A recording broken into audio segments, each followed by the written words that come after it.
नमस्कार दोस्तों, ट्राई के एक और अंक को लेकर मैं राजेश आपके सामने हाजिर हूं।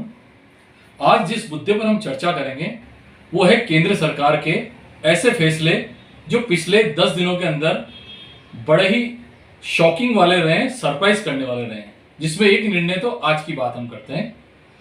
आज जो डीजीसीआई है, जो drug controller general of India की तरफ से एक सूचना आई कि कोरोना के जो बड़ों के तो टीके अब लगभग समाप्ति की हो रहे हैं। जल्द 2 से 18 साल के बच्चों के टीके लगना शुरू हो जाएंगे और इसके लिए सरकार ने मंजूरी दे दी है। इससे पहले क्लिनिकल ट्रायल के दौरान भी सारी चीजें साफ हो गई थी। दिन भर ये सूचनाएं सोशल मीडिया से लेके और तमाम न्यूज चैनल पर चलती रही कि बहुत जल्दी बच्चों को कोरोना के टीके मिल जाएंगे और उनके भी 2 डोज लगेगी और 28 दिन के अंतराल में उनको वैक्सीनेशन किया जाएगा, जो कहीं ना कहीं बहुत बड़ी राहत भरी खबर है। क्योंकि बड़ों को तो हमने देश के अंदर सुरक्षित कर दिया, जो सबसे बड़ी चिंता का कारण था वो थे बच्चे और हमारी भावी पीढ़ी जो आने वाले देश का नेतृत्व करेंगे। उनको लेकर जो कोरोना की बात आई थी कि उनका टीका लगभग तैयार है, तो दोपहर आते आते स्वास्थ्य राज्य मंत्री ने कहा नहीं साहब, ऐसा अभी नहीं हुआ है और अभी जो है आपको और इंतजार करना पड़ेगा। दूसरी घटना मैं तुरंत आपको बताना चाहूंगा, ये होगी इंडियन एयरलाइंस को लेकर, एयर इंडिया को लेकर, क्षमा चाहूंगा, एयर इंडिया को लेकर पिछले दिनों ऐसी खबर तुरंत में सामने आई थी कि उसको टाटा को बेच दिया गया है और बाद में इसी तरह की सफाई केंद्र सरकार ने दी थी, नहीं अभी सौदे में कुछ अंतिम प्रक्रियाएं चल रही है और अभी फाइनल नहीं हुआ है। और उसके बाद अगर हम देखते हैं तो सप्ताह 10 दिन बाद ये सूचना आ गई कि एयर इंडिया अब टाटा की हो गई। तो अगर ये इस तरह की सूचनाएं अगर लोगों के बीच में आती है, वो भी केंद्र सरकार के जिम्मेदार विभागों की तरफ से, तो सोचिए कितना कंफ्यूजन क्रिएट होता है। उस समय आपने कहा कि टाटा को अभी एयर इंडिया का अधिग्रहण नहीं दिया गया है और बाद में वो टाटा को मिल जाता है।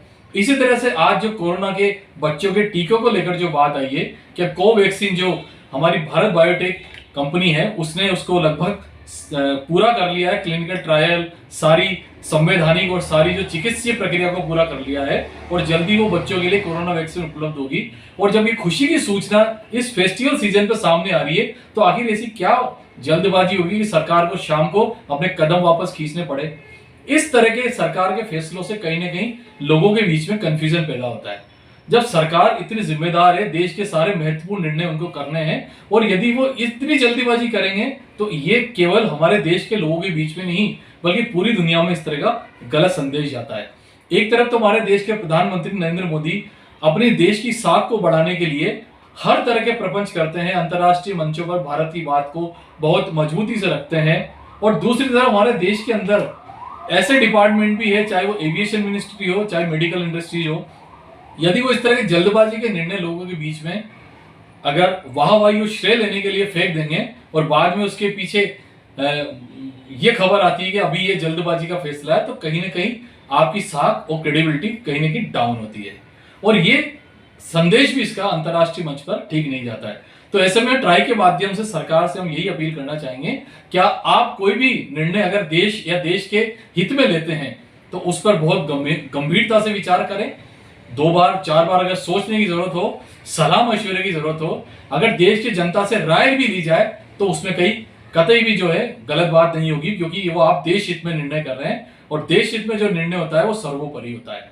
तो ट्राई के माध्यम से इसी तरह से हम कई और मुद्दों को लेकर आपके बीच में आते रहेंगे और सरकार के साथ साथ सिस्टम को चेताते रहेंगे, आगाह करते रहेंगे कि वो क्या सही कर रहे हैं और क्या गलत कर रहे हैं, क्योंकि सवाल उठाना हमारा धर्म है और हमारे धर्म को हम पूरी जिम्मेदारी के साथ निभाएंगे।